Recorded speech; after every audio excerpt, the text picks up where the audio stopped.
down, I know you got me, baby. Oke, standby, kamera ready, sound ready, 3, 2, 1, action. Assalamualaikum warahmatullahi wabarakatuh. Terima kasih kepada Bapak Herianto Susilo dan Bapak Rofik Jalar Rosyanafi selaku dosen pengampu mata kuliah Filsafat PNF. Sebelumnya, perkenalkan nama saya Hani Masnia dengan NIM akhir 035 dari kelas 2024B.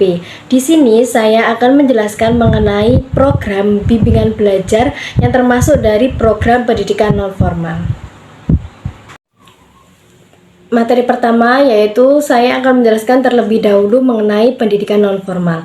Pendidikan nonformal adalah jalur pembelajaran di luar sistem formal atau di luar sistem sekolah yang terstruktur dan berjenjang, di mana tujuan dari pendidikan nonformal ini ialah untuk menambah, melengkapi, atau mengganti pendidikan formal sesuai dengan Undang-Undang Nomor 20 Tahun 2003.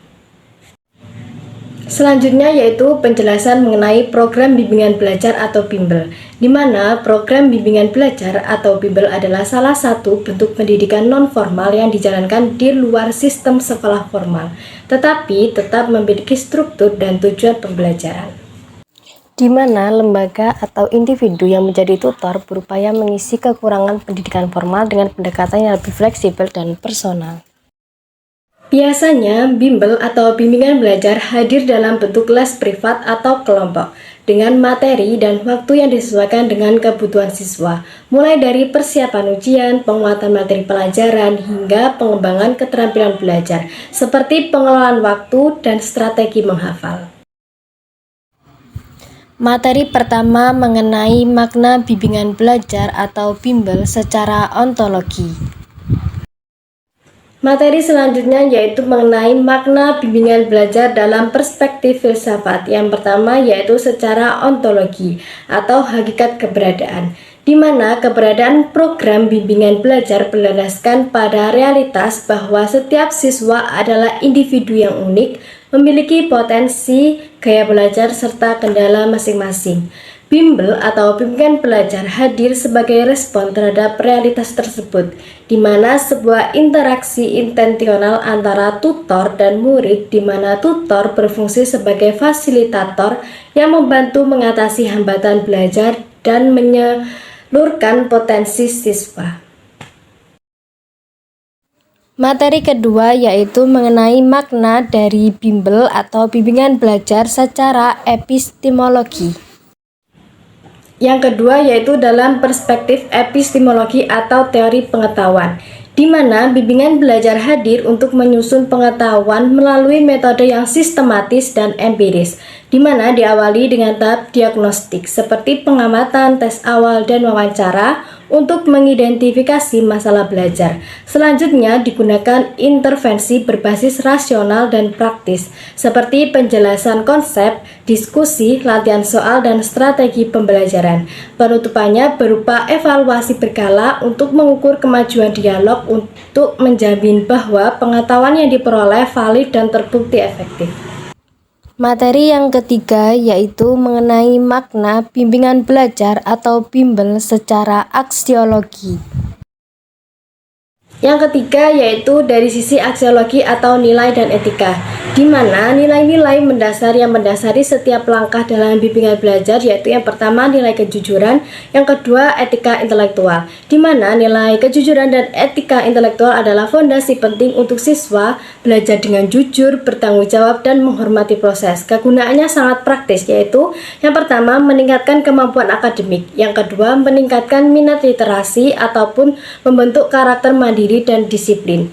Tutor yang profesional juga menyajikan materi dengan cara yang komunikatif, menyenangkan, dan menghargai setiap usaha siswa, dan tutor menunjukkan bahwa proses tidak hanya informatif tetapi juga memiliki estetika dan etika pedagogis. Kesimpulannya ialah bimbingan belajar atau bimbel sebagai bagian dari pendidikan nonformal berfungsi sebagai pelengkap pendidikan formal. Lebih dari sekedar penguat akademik, ia adalah ruang personalisasi yang menghargai keberadaan setiap siswa secara menyeluruh. Di dalamnya, tutor bertindak sebagai fasilitator yang memahami identitas unik siswa, potensi, gaya belajar, kendala, dan merancang intervensi yang sesuai, sehingga berasal dari realitas eksistensi mereka. Inilah makna ontologi bimbel atau bimbingan belajar, di mana keberadaan siswa menjadi pijakan utama dalam mendesain proses pembelajaran. Selanjutnya, dalam membangun pengetahuan, bimbel atau bimbingan belajar menggunakan pendekatan yang sistematis dan berbasis metode ilmiah. Tutor memulai dengan diagnosa melalui tes, observasi, dan percakapan, lalu melanjutkan dengan penyusunan materi yang menggabungkan cara berpikir rasional dan praktik langsung. Evaluasi berkala tidak hanya mengecek pemahaman siswa, tetapi juga memastikan bahwa ilmu yang dibangun valid dan relevan dengan kebutuhan mereka sehari-hari.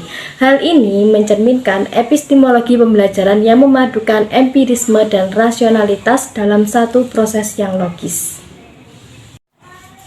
Lebih jauh lagi, bimbel atau bimbingan belajar menjadi wadah pembentukan nilai-nilai karakter dan estetika belajar, di mana tutor menanamkan kejujuran, disiplin, tanggung jawab, dan etika intelektual dalam suasana belajar yang nyaman, komunikatif, dan inspiratif, perwujudan dari estetika pedagogis.